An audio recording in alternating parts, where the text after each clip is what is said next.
Students, आज से हम एक नए चैप्टर को स्टार्ट कर रहे हैं और इस चैप्टर का नाम है सरल रेखा में गति। राइट, तो ये चैप्टर है सरल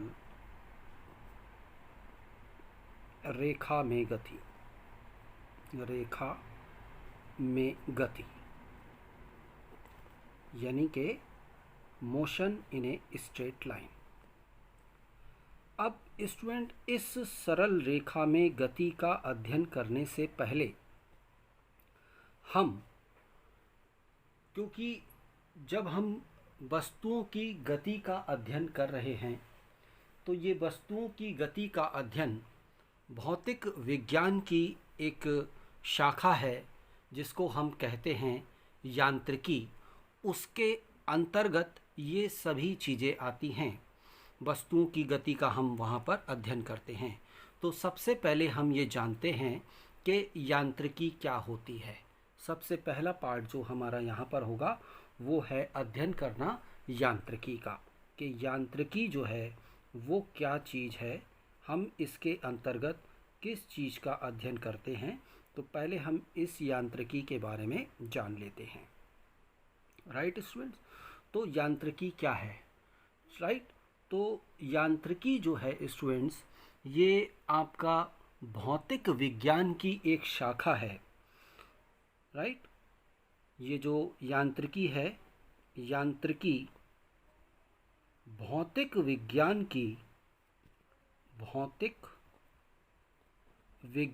की एक शाखा है। विज्ञान की एक शाखा है, एक शाखा है जिसके अंतर्गत राइट, जिसके अंतर्गत हम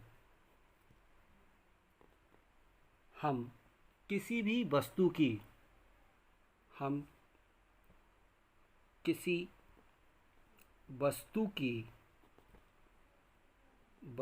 की विराम अवस्था यानी स्थिर अवस्था, विराम अवस्था, या फिर उसकी गति की अवस्था या गति की अवस्था का अध्ययन करते हैं। अवस्था का अध्ययन, राइट स्टूडेंट्स, अध्ययन करते हैं। तो यांत्रिकी क्या है? यांत्रिकी जो है वो भौतिक विज्ञान की एक शाखा है जिसके अंतर्गत हम किसी भी वस्तु की विराम की अवस्था, यानी वस्तु जो है स्थिर अवस्था में है या फिर वस्तु जो है वो गति की अवस्था में है, उसका हम अध्ययन करते हैं। राइट, और ये जो यांत्रिकी है ये आपका फिजिक्स की, जो कहना चाहिए बहुत ही पुरानी शाखाएं जो हैं उनमें से एक है। अब इस यांत्रिकी को, इसकी सब शाखाएं भी होती हैं, इसकी उप शाखाएं भी होती हैं। तो अगला हेडिंग हमारे यहाँ है यांत्रिकी। अगला हेडिंग है हमारा यांत्रिकी की उप शाखाएं। इसको भी हमने कई वर्गों में इसको हमने विभाजित कर रखा है, तो हम इनका भी अध्ययन करते हैं कि ये क्या होती हैं। तो यांत्रिकी की जो उप शाखाएं हैं, सब ब्रांचेस ऑफ मैकेनिक्स जो हैं, वो है सबसे पहला इसके अंतर्गत आता है स्थैतिकी। राइट, स्थैतिकी, स्टैटिक्स जिसको हम बोलते हैं स्थैतिकी। स्थैतिकी ये क्या है, हम इसके बारे में अध्ययन करते हैं। राइट, तो जो स्थैतिकी है यह यांत्रिकी की वह उप शाखा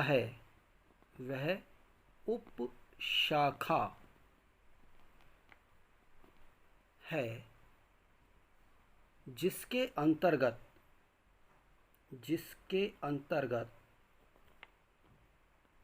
अंतर्गत हम किसी वस्तु की स्थिर अवस्था का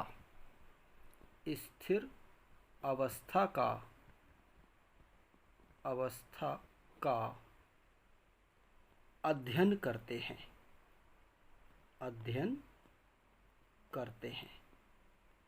राइट।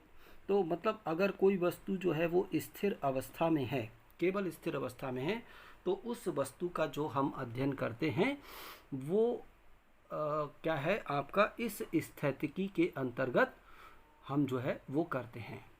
ठीक है। तो इसमें यहाँ ये ध्यान रखना है कि आप स्थिर अवस्था का तो अध्ययन करते हैं, ठीक है, वहाँ पर चाहे उस वस्तु पर कोई भी बल क्यों ना कार्य कर रहा हो। राइट। चाहे वस्तु पर कोई भी बल क्यों ना कार्य कर रहा हो,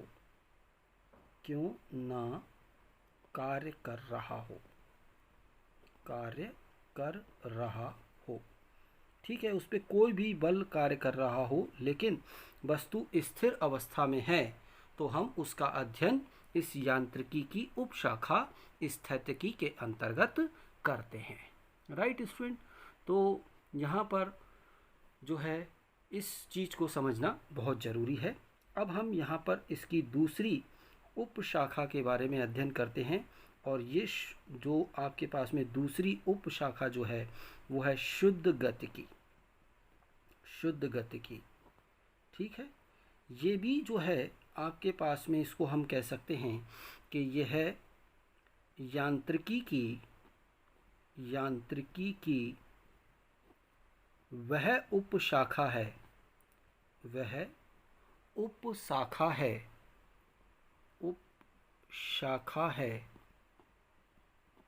राइट, जिसके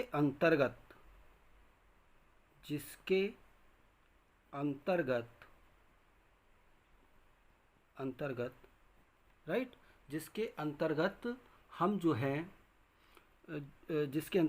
हम जो है केवल वस्तु की गति का अध्ययन करते हैं। हम वस्तु की केवल गति का अध्ययन करते हैं।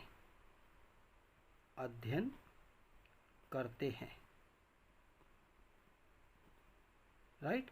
केवल हम उसकी वस्तु की केवल गति का अध्ययन करते हैं। उन कारणों का अध्ययन नहीं करते। Right student. उन कारणों का अध्ययन नहीं करते जिनके कारण वस्तु में गति प्रारंभ हुई है।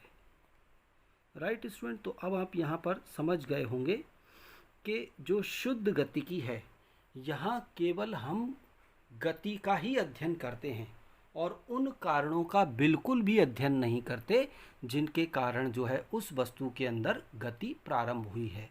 तो ये शाखा जो है वो शुद्ध गतिकी कहलाती है, उपशाखा जो है वो शुद्ध गतिकी कहलाती है। अब हम आगे अध्ययन करते हैं इसकी तीसरी शाखा की, और ये तीसरी शाखा है स्टूडेंट्स गतिकी। अब ये गतिकी क्या होती है, जिसको हम अंग्रेजी में कहते हैं डायनामिक्स। ठीक है। तो अब ये गतिकी क्या है, इसको हमें कह सकते हैं यह यांत्रिकी की वह शाखा है, वह उपशाखा है उप शाखा है जिसके अंतर्गत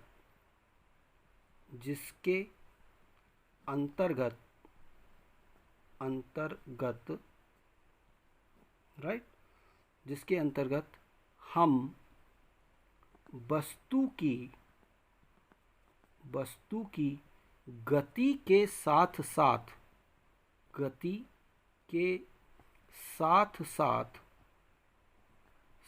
साथ उन कारणों का भी अध्ययन करते हैं, उन कारणों का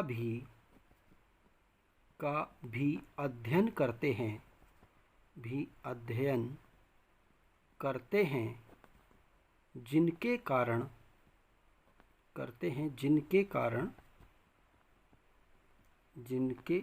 कारण वस्तु में गति प्रारंभ हुई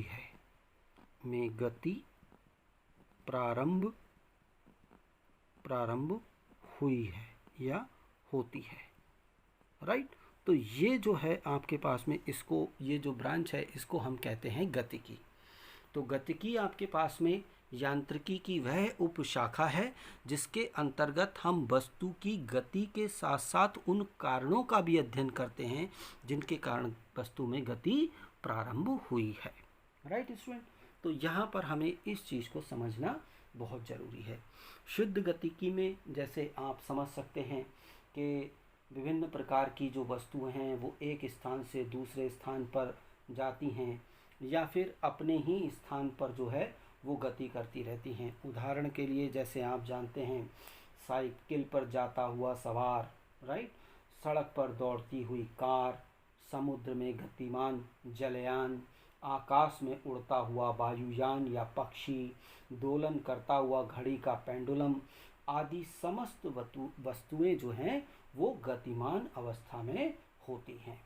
ठीक है, तो यहाँ पर हम केवल इनकी गति का अध्ययन करते हैं। इसके साथ ही आप समझ सकते हैं कि आकाश में जो नक्षत्र हैं वो भी गति करते रहते हैं। पृथ्वी जो है वो सूर्य के चारों ओर घूमती है और चंद्रमा जो है वो पृथ्वी के चारों ओर गति करता है। इसके साथ ही आप समझते हैं किसी पदार्थ के परमाणु के अंदर उसके नाभिक के चारों तरफ जो है वो इलेक्ट्रॉन जो है वो चक्कर लगाते रहते हैं। तो अब आप ये देख सकते हैं कि इतने उदाहरणों में वस्तुओं के अंदर किसी न किसी प्रकार की एक गति जो है वो अवश्य उपस्थित है, अवश्य विद्यमान है। ठीक है, जो यहाँ पर हम केवल वस्तुओं की गति का ही, केवल गति का अध्ययन करते हैं शुद्ध गतिकी के अंतर्गत। राइट, और जब उन कारणों को भी अगर हम कंसीडर करते हैं तो वो हमारा आता है गति विज्ञान के अंदर या गतिकी के अंतर्गत। अब स्टूडेंट इसके आगे हम यहाँ पर अध्ययन करते हैं कि विराम अवस्था और गति अवस्था से क्या तात्पर्य है। तो हमारा यहाँ अगला हेडिंग है विराम अवस्था। विराम अवस्था का क्या तात्पर्य है, क्या मतलब है इसका विराम अवस्था। तो स्टूडेंट विराम अवस्था का क्या मतलब है कि यदि कोई वस्तु, यानी कि यदि कोई वस्तु यानी कोई भी वस्तु है जो आपका, ठीक है, यदि कोई वस्तु अपने बाह्य वातावरण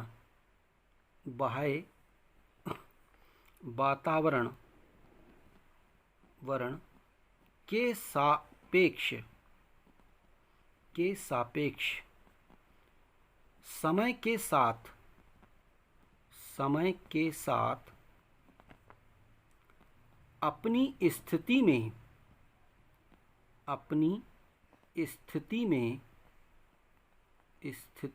में कोई परिवर्तन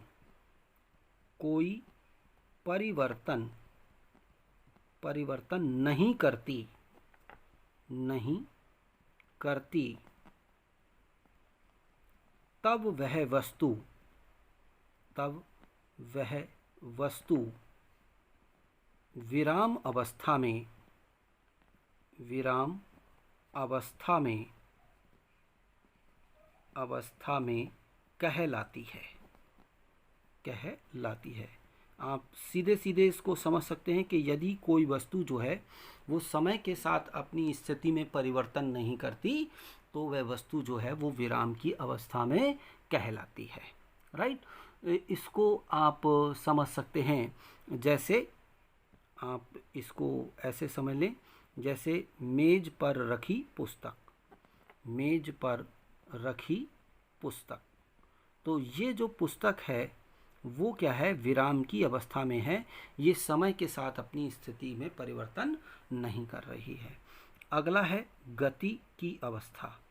राइट, गति की अवस्था या गति अवस्था, गति अवस्था। तो गति अवस्था में क्या है, इस विराम अवस्था का उल्टा। तो यानी कि यहाँ पर क्या है कि यदि कोई वस्तु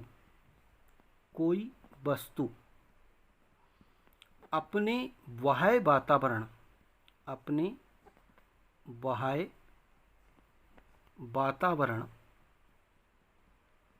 के सापेक्ष समय के साथ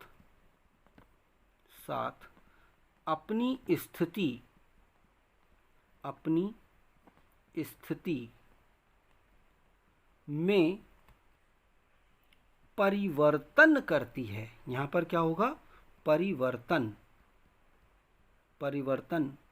करती है, तब वह वस्तु जो है गति अवस्था में कहलाती है, राइट, कहलाती है। ठीक है, जैसे कि जो रेल की पटरियां हैं उन पर गति करती हुई रेल, जैसे आप समझ सकते हैं, जैसे पटरी पर गति करती हुई रेल, ये जो है वो गति की अवस्था में कहलाती है। यानी ये समय के साथ अपनी स्थिति में परिवर्तन कर रही है, तो इसको हम कहते हैं ये है गति की अवस्था।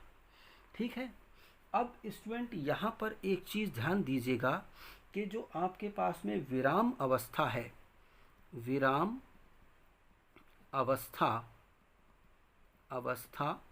तथा गति अवस्था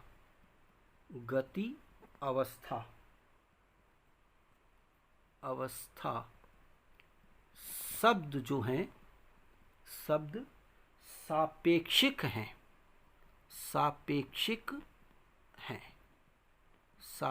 हैं, ये रिलेटिव टर्म्स हैं, सापेक्षिक शब्द हैं।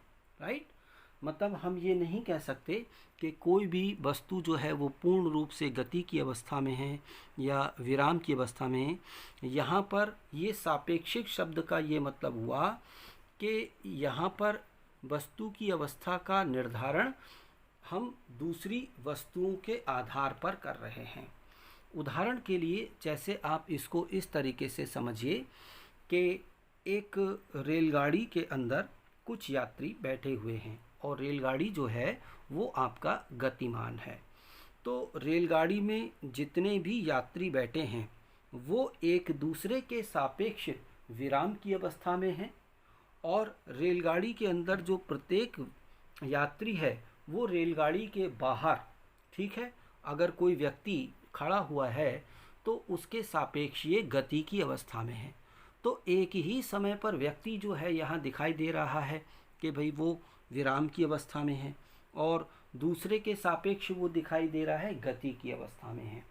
तो ये जो आपके पास में विराम अवस्था और गति अवस्था जो शब्द हैं वो सापेक्षिक हैं, यानी आपने किसी के सापेक्ष उनको निर्धारित किया है। ठीक है, और इसके साथ ही स्टूडेंट्स हम यहाँ पर एक चीज़ और ध्यान रखेंगे कि जो आपके पास में एब्सोल्यूट कहना चाहिए जो गति की अवस्था है, पूर्ण रूप से गति की अवस्था और पूर्ण विराम की अवस्था का कोई अस्तित्व नहीं है, ये नहीं एग्जिस्ट करते। ठीक है, यानी कि हम यहाँ कह सकते हैं संपूर्ण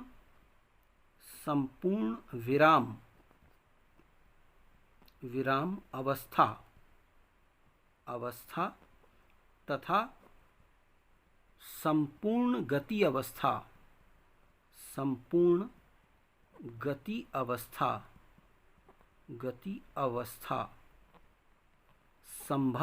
नहीं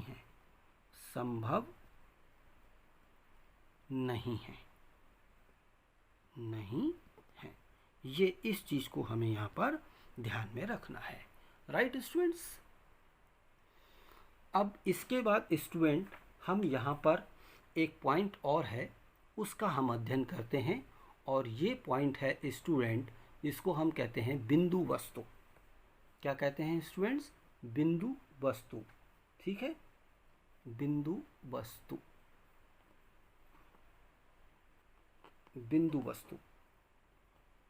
ये बिंदु वस्तु क्या होती है, हम इसका अध्ययन करेंगे।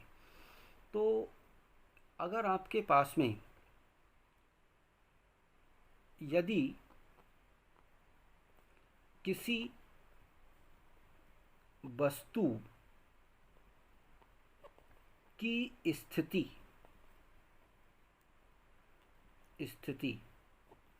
राइट, स्थिति एक समय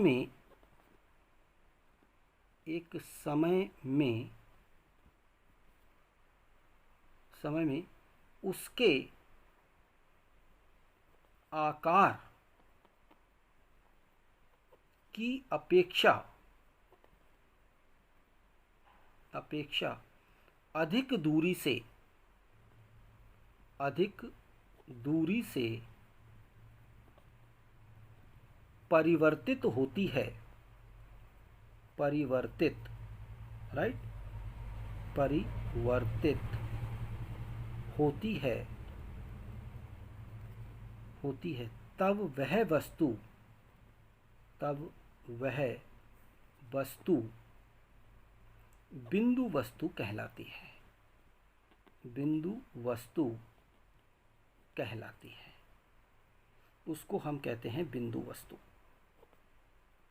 राइट, तो जैसे मान लीजिए मैं एक छोटा सा एग्जाम्पल लेता हूँ कि एक कार है, और वो कार जो है वो एक स्थान से आपका गति प्रारंभ करती है और 1000 किलोमीटर मान लीजिए दूरी तय करती है। तो कार का आकार तो बहुत छोटा है और 1000 किलोमीटर बहुत दूरी है, तो कार को हम क्या मान सकते हैं? बिंदु वस्तु के रूप में मान सकते हैं। राइट, इसके साथ ही स्टूडेंट हम अपनी पृथ्वी को भी बिंदु वस्तु के रूप में मान सकते हैं। कैसे? कि हम ये जानते हैं कि पृथ्वी जो है वो सूर्य के चारों ओर चक्कर लगाती है, और जो पृथ्वी है वो एक वर्ष में जो है वो सूर्य का एक पूर्ण चक्कर पूर्ण करती है। तो पृथ्वी के द्वारा एक वर्ष में तय की गई दूरी वो पृथ्वी के आकार से बहुत अधिक है। तो जब बहुत अधिक है तो फिर हम यहाँ पर पृथ्वी को एक बिंदु वस्तु के रूप में हम मान सकते हैं।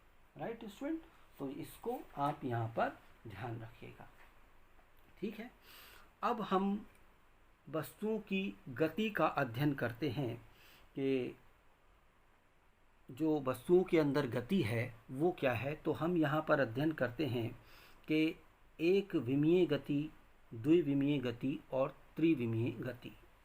ठीक है, तो वस्तु की गति,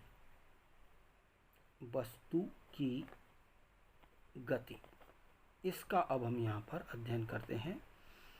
वस्तु की गति जो है वो निम्नलिखित प्रकार की हो सकती है। वस्तु की गति निम्न प्रकार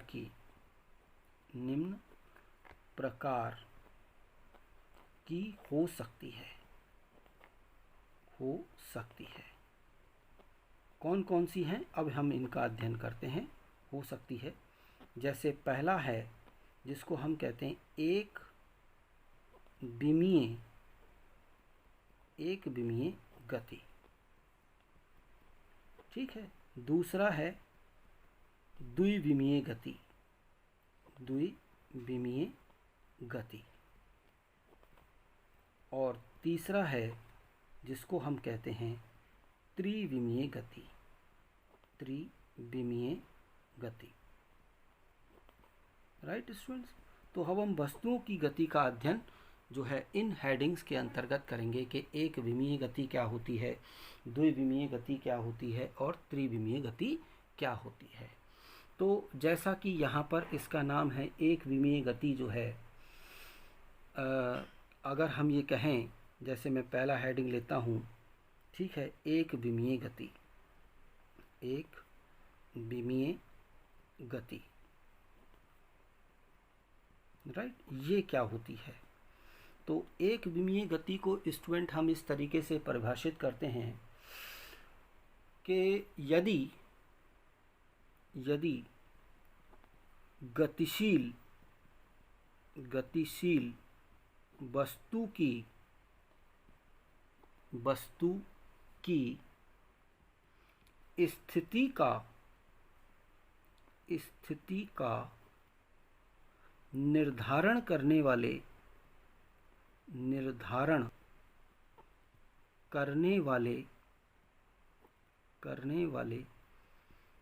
तीन निर्देशांकों में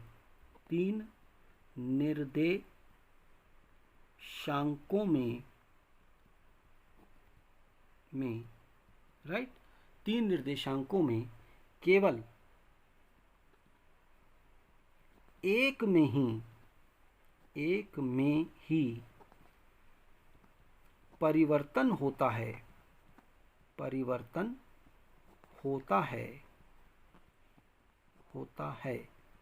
तब वस्तु की गति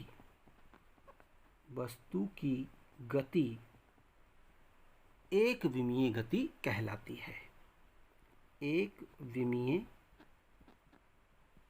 गति कहलाती है, राइट। इसको हम कहते हैं एक विमीय गति, यानी वस्तु की स्थिति का निर्धारण करने वाले जो निर्देशांक हैं उनमें केवल एक में परिवर्तन होता है, वो कहलाती है आपका एक विमीय गति कहलाती है। इसे सरल रेखीय गति भी कहते हैं।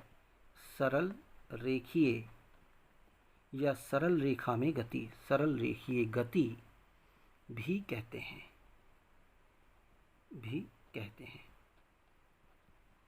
या हम इसको ये भी कह सकते हैं कि ऋजु रेखा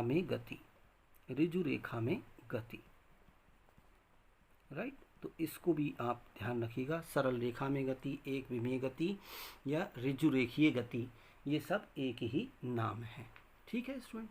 तो जैसे कि मान लीजिए कि एक वस्तु है, राइट, ये एक वस्तु है, वो एक्स अक्ष की धनात्मक दिशा में ये बिंदु O पर स्थित है और एक्स अक्ष है ये, राइट, और ये एक्स अक्ष की दिशा में ये गति करती है, ठीक है।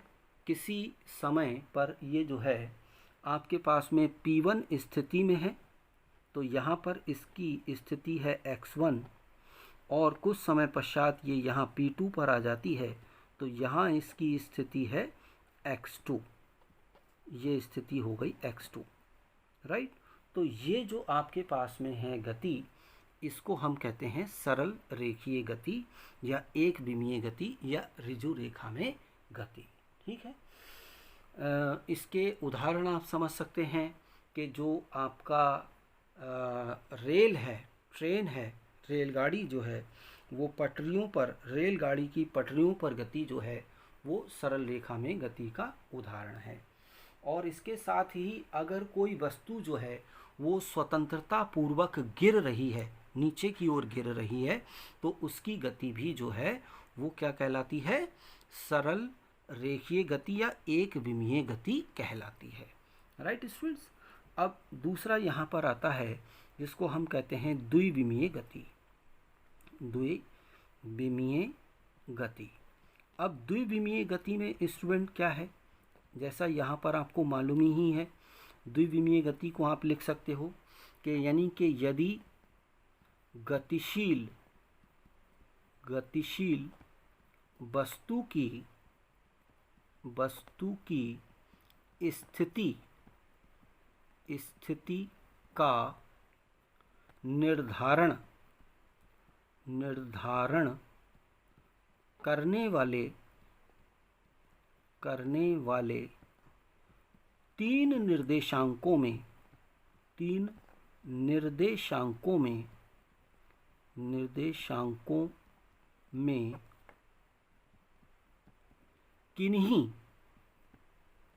किन्हीं दो में परिवर्तन होता है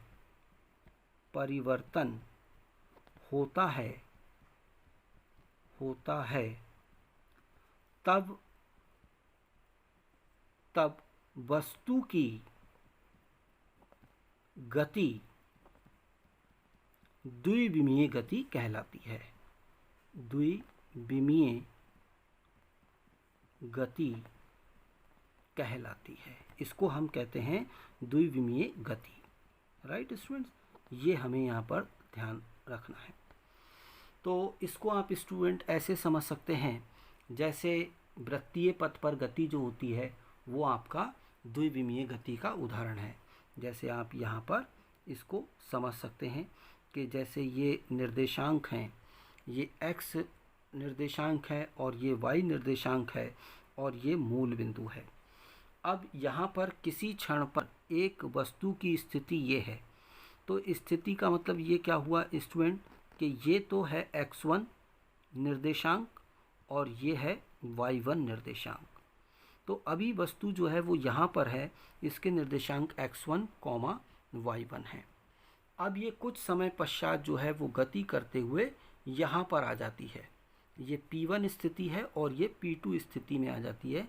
और यहाँ पर इस वस्तु के जो कहना चाहिए स्थिति सदिश हैं, जो स्थिति का निर्धारण करने वाले निर्देशांक हैं, वो क्या है? ये तो है x2, ये हो गया x2। मतलब इसको आप ऐसे समझ सकते हैं कि ये वाला पार्ट तो हो गया इसका x2, यानी यहाँ से लेकर के और यहाँ तक ये तो हो गया x2, राइट। और ये वाला पार्ट जो हो गया y2। तो ये जो इसके निर्देशांक हो गए x2, y2। तो देखिए यहाँ दो निर्देशांक परिवर्तित हो रहे हैं, x भी बदल रहा है। यहाँ पर x ये है और यहाँ पर x ये है, और यहाँ पर y ये है और यहाँ y ये है। तो दो निर्देशांक x और y परिवर्तित हो रहे हैं, तो ये द्विविमीय गति है।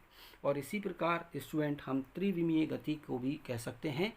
क्या? कि यदि गतिशील वस्तु की स्थिति का निर्धारण करने वाले तीनों निर्देशांक परिवर्तित होते हैं, तो उस वस्तु की गति जो है वो क्या कहलाती है? त्रिविमीय गति कहलाती है। Right student. तो thank you student, thank you very much. आज इसको मैं यहीं तक रखता हूँ।